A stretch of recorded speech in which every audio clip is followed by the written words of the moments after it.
Oh, bro, what? I gotta play the new Assassin's Creed, bro. Kevin just posted this. Yasuke is the first black samurai, is confirmed as the male protagonist in Assassin's Creed Are you Shadow. serious? When does it come Nah, out? that's crazy. When's the new one That's coming out? crazy. That's actually so gas, bro. That's gas, You know bro. you're gonna have to run that on stream all the time, bro. I have to, bro. Who's on my bitch, why does that make no sense, pop up for a minute, eyes up on my whip, What's up, y'all? So today's video is gonna be a little different. We're gonna start off by reacting to the new Assassin's Creed game trailer. I was playing GTA with Jack yesterday. We were doing the Diamond Casino heist. Y'all will see a video of that later today too, hopefully. But we were playing, and then I see Kevin's story. Shout out to Kevin on Instagram, and it says that Ubisoft announced that Yasuke would be the main character for the new Assassin's Creed.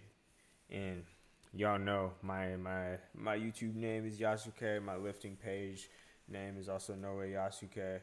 I don't know. I just chose that name randomly before I knew that Yasuke was like the one black samurai or the first black samurai. I just thought it was cool, like the parallels. If y'all don't know, I grew up in Hong Kong, UAE, and India, so I grew up in Asia. Yasuke is a black dude who just lived in Asia and moved around a lot. So I thought it would fit. So that's why I kind of chose the name. But let's get into this video. Let's watch this trailer and see what's up.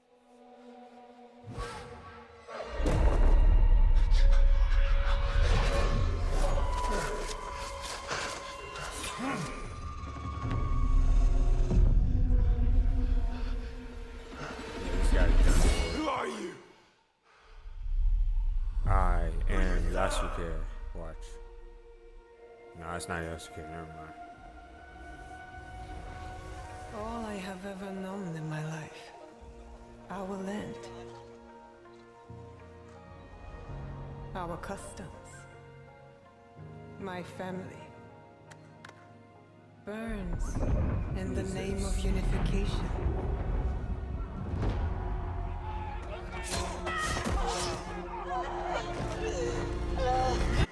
I'm not gonna lie, the graphics look crazy on this. Like, I know this is not the game graphics, but they gotta start making more movies, like animated movies with these type of graphics and CGI.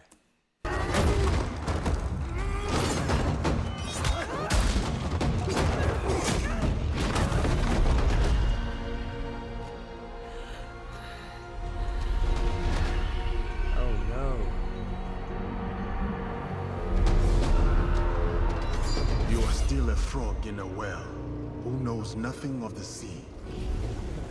The ocean's filled with new ships, but they all come from the same river. Greed. Oh, there he is.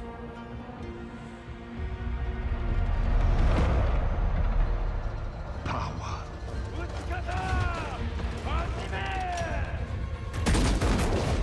Vengeance. If y'all know about Japanese history and samurais and stuff, why do they wear these horns on their helmets? Like, there's no practical reason. Like, they're not ramming into people like a moose or a deer. So what's the point of them? Is it just for design?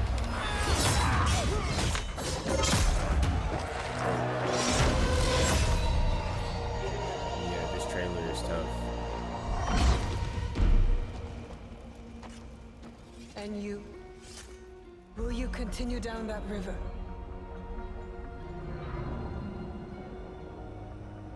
Or choose another path beyond what we see? He's gonna choose another path. And we must look for it. Together. Together.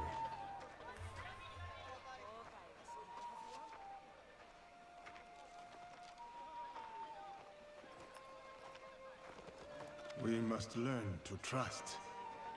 Rebuild. Bro, before I even started this video, I looked at some of the comments and people were like, imagine being Yasuke in real life. You're fighting in Japan. They were like, what did they say? They said that he was reading subtitles. Rebuild. And follow the blade.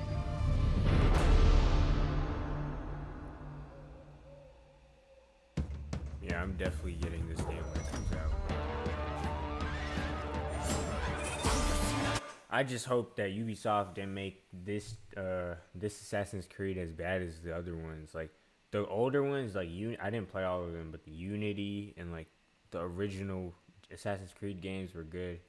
And then I played the more recent ones, the Egypt one, and I tried another one at someone else's house. They weren't as fun, honestly. Like I hope this game is better than the Egypt one.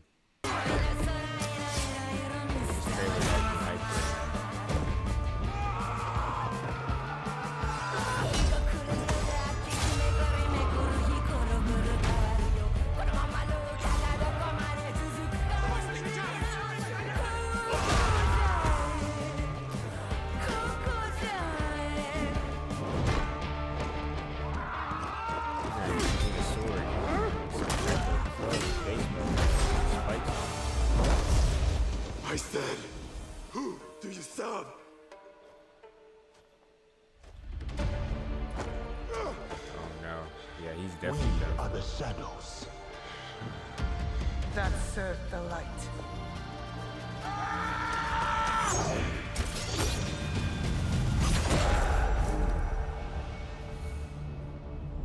November 15th, 2024. Yeah, I'm getting that. Alright, let's see this next video. The story. Let's understand who this man was. A mysterious Yasuke? African man, most likely hailing from Mozambique, arrived on Japanese shores in 1579? That's crazy. That's actually crazy. 1579, serving as the bodyguard of an Italian Jesuit named Alessandro Valignano. The young but influential missionary was determined to deliver Christianity across the Far East on the orders of the Catholic Church. As the Jesuit and his bodyguard walked through the streets of many Japanese ports, crowds would gather to stare at the unusual pair of foreigners. Valignano's great height clearly distinguished him from the local population, but not nearly as much as the dark-skinned man in high-class Portuguese clothes who stood by his side. This man, who would become known as Yasuke, was one of the first black men that the people of Japan had ever seen. Unbeknownst to him, his time in Japan would see him through the adventure of a lifetime in the service of a powerful military commander. Yasuke's unlikely exploits would wind up placing him in the history books as the one and only black samurai, the first foreigner to ever be granted Okay, yeah, I didn't know if he was the only black samurai or the first, but that's cool. the title. But where did Yasuke truly come from? And how did he come to be in the service of Alessandro Valignano? Much of his early life is shrouded in mystery, and his exact age upon arrival in Japan is unknown, though he was I'm gonna guess that he was between 24 and 34 when he was in Japan. I'm gonna guess on that older side of that, yeah. He was probably on the older side, so closer to 34. by all accounts in his prime. The prevailing historical narrative is that Yasuke was taken from his home during the slave trade and brought to India. From there, the Jesuits may have purchased him as any other slave, but Thomas Lockley, the author of a research paper on the life of Yasuke, as well as a companion biography, challenges the claim. Nah, that's actually crazy, because I knew he was in Japan and like in Asia, but like I didn't know he was in India for a while. That's crazy. Yasuke was still enslaved by the time he reached Japan. Lockley asserts that Yasuke may have earned his freedom as an indentured mercenary on the Indian subcontinent and found his way into the Jesuits' employ from there. While this claim is somewhat contentious among historians, we should also acknowledge that Alessandro Valignano was no mere parish priest. He was a leading strategist in the Jesuits' sacred mission. Bearing the appointed title of visitor, Valignano had jurisdiction over most of the missions throughout Asia and had his sights set on Japan in particular. If it were true that Yasuke served the visitor while still in bondage to him, he would still have been a valuable asset to the Jesuits, and this is evidenced by the fact that he was taught some of the Japanese language before being brought into the country. Given That's actually cool. I didn't know he was taught before. I thought he learned the Japanese during his time with the Japanese, not with the Italians. discriminatory attitudes of most Europeans toward Africans at the time, any and all privileges that Yasuke might have obtained in Valignano's service were likely bestowed upon him due to a combination of his own loyalty and strength as a bodyguard. Priests like Valignano did not generally surround themselves with soldiers, but this was more of a matter of keeping up a peaceful appearance. In truth, valets such as Yasuke were often skilled with weapons and more than capable of holding their own in defense of their pacifist-leaning Christian employers. This job description does support the idea that Yasuke had a warrior's background, well before he had any involvement with the war between Japan's feudal lords, and his attested feats were certainly impressive. An excerpt from the Shinko Koki describes the Black Monk as being well-built and having the strength of over 10 men. While the details of their personal relationship are unknown, Valignano obviously thought Yasuke to be a sufficient protector for his trip to the capital of Japan in March 1581. But before we can get into the fateful meeting that changed the course of Yasuke's life, it's essential to explore the state of foreign relations in Japan during the Sengoku era. Before Japan's long period of isolation, the island nation openly traded with nations as far away as Europe. This period was known as the Nanban trade. Nanban being the word that the native Japanese used to describe certain groups of foreigners hailing from the southern regions of Asia. New trade routes were established to Portugal, with merchants and missionaries bringing all manner of Western wonders into the market. The legendary warlord Oda Nobunaga had an affinity for foreign curiosities, especially those that could be useful to him in his war to unify all the warring states of Japan. His adoption of matchlock firearms in 1549 had already begun to revolutionize the way battles were fought across Japan. While most military leaders in Japan saw these weapons brought by the Portuguese as unreliable due to slow reload times, Nobunaga circumvented those downsides by mass-producing the guns so his soldiers could carry multiple and replace them after every shot. His novel tactics turned these muskets from borderline useless. These guys did not want to wait for the gun to reload, so they were like, let's reload guns. So they just had caddies for their guns to being able to produce continuous fire in actual warfare. Nobunaga. I feel like this would just make war harder though. Like, imagine you're fighting enemy lines. You take down one enemy line. Now you got to carry 20 guns per soldier with their caddy to the next enemy lines and reload all of those before you fight the next group. I don't know. I guess you could carry more ammo if you have more guns, but I don't know where you're going to store the ammo when they're not in the guns. Done what no commander in Japan had done before, and may have even been one of the first men in the world to make use of firearms in such an efficient manner. This was especially true as Japanese metalworking techniques made the guns forged in his country more consistent and powerful than those in Europe. I also wouldn't, I mean, like, I know it's Asia, like, their technology is great, but I would not have expected Japan to have better guns than European countries back during this time, especially. In 1581, this brilliant Japan right now, right? Military mind was headed to the capital area of Japan at the same time as the Jesuit visitor Alessandro Valignano and his African bodyguard Yasuke. Somehow, fate had conspired to bring the most ambitious warlord of the Sengoku period and the first black man in Japan together in a close encounter that would make history. By the time Nobunaga arrived in the capital, the streets were already bustling with activity, and enormous crowds were being drawn in by some never-before-seen spectacle. The source of this commotion was none other than Yasuke, whose powerful build and skin tone had captured the attention of the Japanese. The people had never seen a man who looked quite like him, and rumors spread quickly throughout the capital. The sheer numbers that Yasuke drew in were enough to cause riots as members of the crowd trampled over each other just to get a glimpse of the new mythical man. It's been alleged in some historical accounts that I know they thought this dude was like Thor or something, or like some type of alien. Like, they're like, this dude is a freak of nature. He's beating up all our enemies, saving us. Like, they were confused, bro. Buildings may have even collapsed under the weight of the number of people who had gathered in the capital to see him.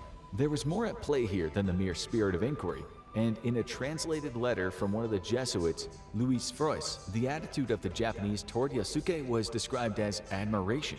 Perhaps Yasuke had garnered this admiration by showing off his stunning strength. As that same Jesuit letter stated, the man knew some performance tricks. These might have been displays of combat skill, or more akin to those of a circus strongman, but either way, Yasuke was quickly seen as a renowned performer, and his physical fitness would impress even Oda Nobunaga.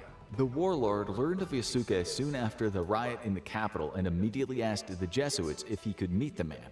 At the time, Yasuke had hidden himself away in a building belonging to the Jesuits after a crowd of his newly won-over fans overwhelmed him, and he had to flee on horseback. Upon the request of Lord Nobunaga, the Jesuits brought Yasuke to meet with him at the Honnoji Temple.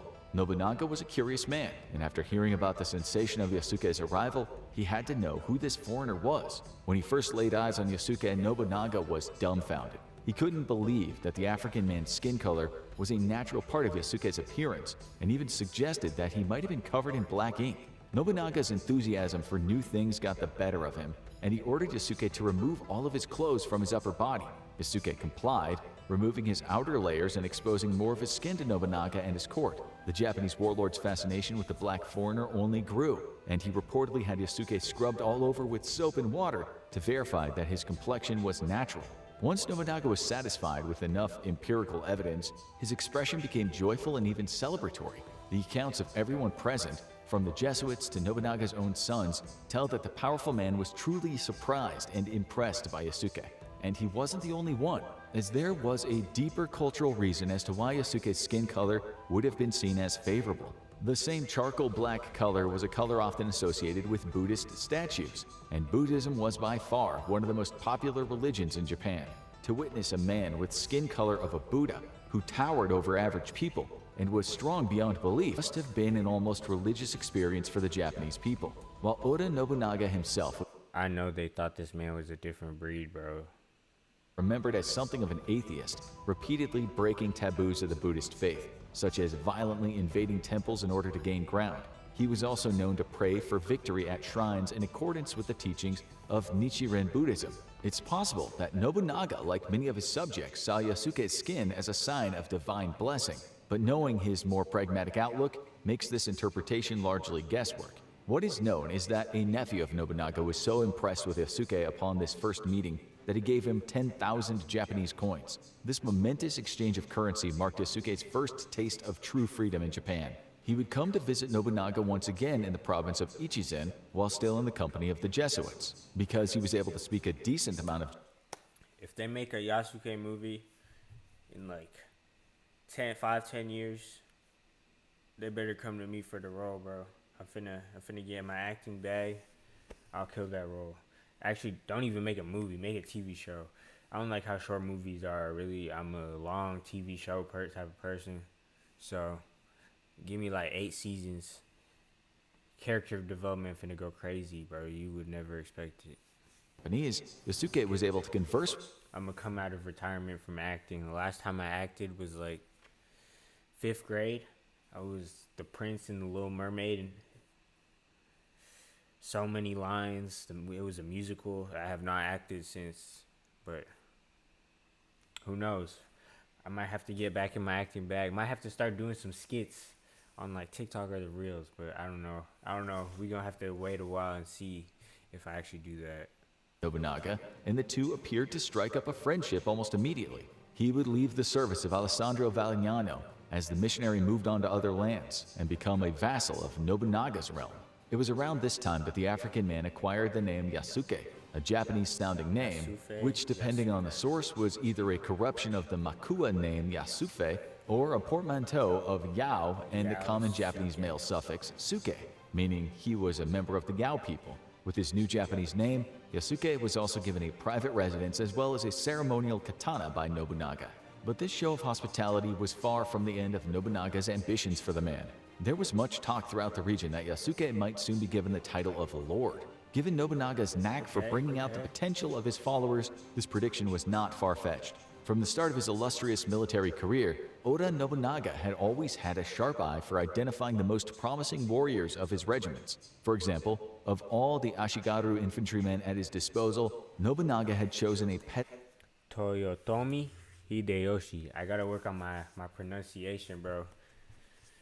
Gotta get ready for the Japan trip with the boys after we graduate. Once we start making my own money, we finna go to Japan one day, bro. foot soldier named Toyotomi Hideyoshi to become his personal sandal bearer. The same Should I just go to Japan one summer and just go live with some Japanese warriors and train to become the next Yasuke? I might have to do that. The same way some people go to like Thailand and become Muay Thai fighters, they gotta have something like this in Japan where you can just learn from samurais or something. Hideyoshi would prove to have such a talent for fighting and strategy that after the Battle of Okayazama, Nobunaga would appoint him as one of his most trusted retainers. Following Nobunaga's death, Toyotomi Hideyoshi would go on to complete his former lord's mission to unify all of Japan under one banner. There's a lot to be said about Hideyoshi's rise from peasant with no samurai background to the Supreme Chancellor of Japan.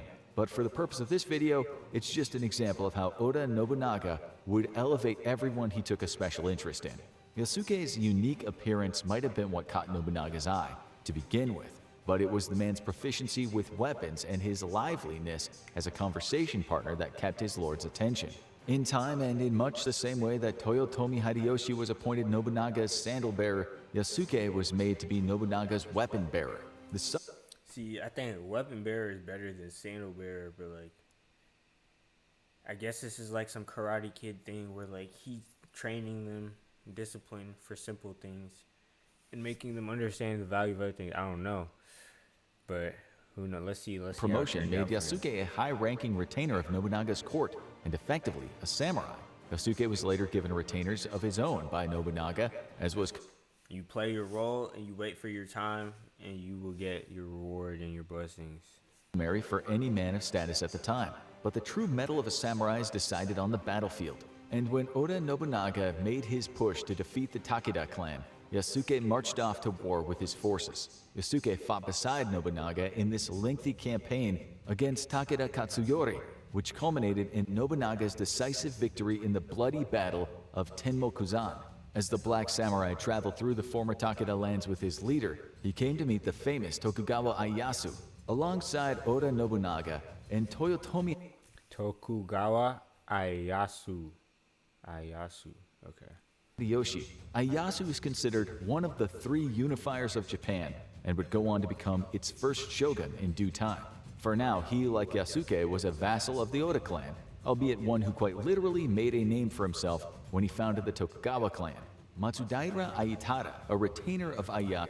Yeah, actually, I'm so hyped for this game because, like, Ghost to Toshima or whatever it's called. I've been seeing my friends play that. AJ, BJ's brother. Shout out to y'all. They be playing that at their apartment, but it's only PlayStation 5, and I don't have PS5. I don't have PlayStation. Maybe one day, but I wanted to play that game. But I'm so hyped that they have this coming to Xbox because I want to see what that whole fighting in Japan video game experience is like. Records the meeting between his lord and Yasuke in his journal, mentioning Yasuke by name. This same journal entry also lists an exact height for Yasuke. He was 6 feet and 2 inches tall and must have dwarfed the average Japanese person. His impressive stature, coupled with his known ability to perform feats of strength, made it almost expected he would participate in one of Japan's oldest sporting competitions, sumo. In a museum in Osaka, there exists a historic Japanese... Bro, what? They had him competing in sumo? Like, I understand he was tall compared to, like, everyone else at the time, but, like, I don't see him being a huge sumo wrestler, so, like, he must have been strong as heck to be sumo wrestling these people. Wind wall, or byobu, with an illustration that features a sumo match between a Japanese wrestler and his opponent who has noticeably much darker skin. For this and other reasons we'll discuss, the black sumo wrestler is generally believed to be an artistic depiction of Yasuke. In the drawing, his sumo match is happening in the presence of a distinguished samurai lord who bears a slight resemblance to Oda Nobunaga. Being an enjoyer of sumo was another of Nobunaga's well-known characteristics, and from 1570 to 1581, the warlord threw grand tournaments where any man could put his wrestling skills to the test. The time frame within which these sumo tournaments took place does overlap with the start of Yasuke's service to Nobunaga. Given how highly the lord thought of the black samurai's physical strength, it makes sense that Yasuke would have been allowed and encouraged to take part in the ongoing matches. The drawing itself was done in 1605, many years after Nobunaga's death. But it's heartening to think that Yasuke and Nobunaga would be the subject of such an art piece long after the time they spent together. There was more to their friendship than sumo, as Nobunaga invited the black samurai to dine with him on at least one occasion. This was a great honor that feudal lords of Japan offered to only a select few of their vassals. Oda Nobunaga was no exception in regards to the exclusivity of his dinner invitations. The notion that he trusted Yasuke so completely as to have dinner with him was an indication that their bond had only grown closer since their first meeting. It's likely that Nobunaga learned many extraordinary facts about the world outside of Japan in his conversations with Yasuke. The warlord never crossed the seas to visit other countries in his lifetime, but perhaps through the eyes of his well-traveled African retainer, he was able to vicariously imagine more of the curious sights that could have awaited him. These talks must have been equally awe-inspiring from Yasuke's perspective, as the luxury and power afforded to the samurai was far beyond anything he might have known in his service of the Jesuits. Had Yasuke's service to Nobunaga lasted longer, the Black Samurai might have been granted further privileges befitting of his noble titles, like Ieyasu and Hideyoshi before him. But in 1582, his chance to rise through the ranks of the samurai and become a true lord were crushed, along with Nobunaga's own dream to unify Japan. In June of that year, Akechi Mitsuhide, one of Nobunaga— Akechi Mitsuhide. I'm telling you, I'm finna get this pronunciation right. I might even start speaking fluent Japanese in one video. And y'all gonna be like, this man is reacting to videos in Japanese. I'm gonna pop out on y'all. You're not gonna expect it. generals and another bodyguard turned samurai betrayed the trust of his lord and moved 13,000 Oda clan troops on Honnoji Temple, where Nobunaga lay completely vulnerable. This turnabout was so sudden that even the soldiers in Mitsuhide's command likely didn't know the full truth of whose army they were fighting. Tokugawa Ieyasu, Toyotomi— What? So they got played into fighting the wrong people? That's crazy. Hideyoshi and the rest of Nobunaga's generals were busy fighting battles on other fronts during this attack. Nobunaga had almost no forces to bring to bear against the traitor Mitsuhide.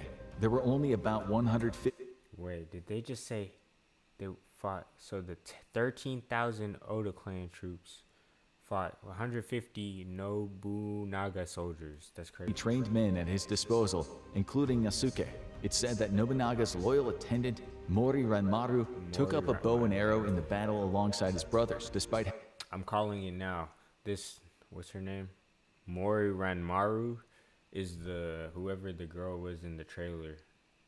never been a warrior. The young men did not survive the day, and Honnoji burned as Nobunaga and his remaining soldiers fought to their dying breaths. Akechi's much larger army took the temple easily, despite its fortifications, and Nobunaga was grievously wounded with a spear that was thrown by the enemy troops. He reportedly told the court ladies and other non-combatants to flee to safety before enclosing himself in the back room of the palace.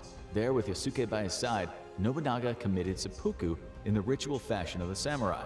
Because Yasuke was Nobunaga's personal weapon bearer and was present for these fleeting moments, it's speculated the Black Samurai might have served as a kaishakunin, a trusted second person who delivers the killing blow during seppuku. Whatever the truth of the matter— You're telling me, so he was the dude was gonna take himself out, and if he failed, Yasuke's job was to finish the job? That's crazy. as Yasuke fled the temple following the death of his lord. After the battle, Akechi— How'd they even survive, bro? I'm so confused. So 13,000 people versus 150 people, and they either got away or survived long enough for them to do that? That's crazy. Mitsuhide sought to confirm his victory over Nobunaga, and he searched the burnt-out ruins of Honnoji for his enemy's head. Much to his frustration, Mitsuhide did not find it, and it's alleged by some historians that Yasuke carried it with him later that day when he went to join up with the army of Oda Nobutada. Yasuke carried his friend's head around so that they wouldn't find it? That's crazy. Nobunaga's son, Nobutada, learned of Mitsuhide's betrayal and his father's death and was advised by Murai Sadakatsu. Murai Sadakatsu. You must go to Nijo Castle. one of the other samurai, Murai Sadakatsu, to make his way to the Nijo Castle in Kyoto. There, Nobutada gathered all of the available forces that were still loyal to Nobunaga's cause. Yasuke made his way to Nijo Castle as well and was present for Nobutada's war council. All non-combatants were sent elsewhere until only the samurai remained in the fortified castle. Akechi Mitsuhide still had the overwhelming advantage in numbers and mobility, and because he was aware of this, Nobutada chose to bunker down within Nijo Castle and command his forces to hold it as long as they could. Another letter from Louis Frois states that Yasuke fought and defended the castle, but was captured later in the day and forced to surrender his sword. Facing inevitable defeat, Oda Nobutada committed seppuku as well, instructing his own kaisha— Kamata Shinsuke. Oh, so the Suke. So they were talking about how Yasuke, they were saying his name is Yaosuke, according to the Suke family. So that makes sense. Kamata Shinsuke. Kamata Shinsuke to hide his remains so that Mitsuhide would not find them. Most of the vassals gathered at Nijo Castle were killed, including Murai Sadakatsu, and others were forced to commit seppuku, but Yasuke was spared this fate by Akechi Mitsuhide. This apparently was not a gesture of kindness on the part of Mitsuhide, who supposedly made racist statements about Yasuke, saying that he was not Japanese and therefore nothing more than an animal. Following the Battle of Nijo Castle, Yasuke was escorted back to the Nanban Temple, where the Jesuits recognized him and took him in. That's full circle moment, bro. This man ended up back with the Jesuits. That's crazy. They brought him to Japan. He spent some time with them, with the Japanese, and then went right back to the Jesuits. That's crazy. Frost said the Jesuits were quite relieved to see Yasuke alive and well after all this time. Any further information about his life beyond this point is extremely scarce, and no further Jesuit letters mention him. Because of the death of Oda Nobunaga and the actions of Akechi Mitsuhide, Yasuke had for all intents and purposes been stripped of his rank as samurai. For all we know, he might have continued to live freely in Japan or purchased a ride on a boat and returned to his homeland. It's most likely he faded into the background of history, but one account of the Battle of Yamazaki tells a different, more glorious story. The Battle of Yamazaki took place only 13 days after the betrayal and slaughter of Hononji and was set in motion as soon as Toyotomi Hideyoshi intercepted a letter from Akechi Mitsuhide's forces that revealed the traitor's plans to send his forces after Hideyoshi next. The peasant-born samurai lord Toyotomi Hideyoshi led the forces of the Oda clan against Mitsuhide, and over the course of his decisive battle was able to avenge Nobunaga and secure his position as his former lord's successor. A great many of Nobunaga's former allies participated in this fight to defeat Akechi Mitsuhide, and it's even said that manning one of the cannons for the Oda clan on that side of the battle was a man with a, quote, coal complexion. Yeah, I like this ending a lot more. I like this ending. Yasuke coming back to fight for his friend's legacy instead of him disappearing and being erased from history. I like this ending a lot more. This is probably what they're going to put at the end of the game. Might have been the Black Samurai, who out of loyalty to his fallen lord left the Jesuits and sought out the banner of Hideyoshi, another of Nobunaga's long shots, in order to provide his prowess in battle against the traitorous enemy that had struck down his friend and leader. Because there are no mentions of Yasuke's name in any record of the battle, there has been no way for historians to confirm if this particular Oda gunner was really Yasuke. Sources do indicate that other foreigners served in Japan's civil wars during and after the reign of the Oda clan, but Yasuke was the first and only one to be granted his right to a sword by one of the premier warlords of the time. Regardless of whether Yasuke was present at the Battle of Yamazaki, his legacy and close bond with Nobunaga left an indelible mark on world history, and will forever be known as the only Black Samurai. That was a cool video. I learned a lot. I didn't know much about Yasuke before. I knew he was a black samurai. That's pretty much it. I know there's anime about him, but it's not like accurately about him. Like, it's fantasy, but like I watched the first episode of that before I even got into anime. I didn't really like it. I might go back and watch it, but I don't know. I'm hyped for this game. Like I said, Jack and I were filming a GTA heist video, so y'all will see that soon if that's not out before this video. So go check the channel, go see what videos are out there. And yeah, I mean, I figured out how to start filming games, so you're gonna get a lot more videos like that. And definitely we'll be getting videos of this game once it comes out in November. Hopefully, we'll see. I might do either a long video of just me finishing the game, but that's gonna be, I don't think I'll be able to finish it in one run, so you might get episodes over a certain period of time. But yeah, that's it for this video. Peace out. JP.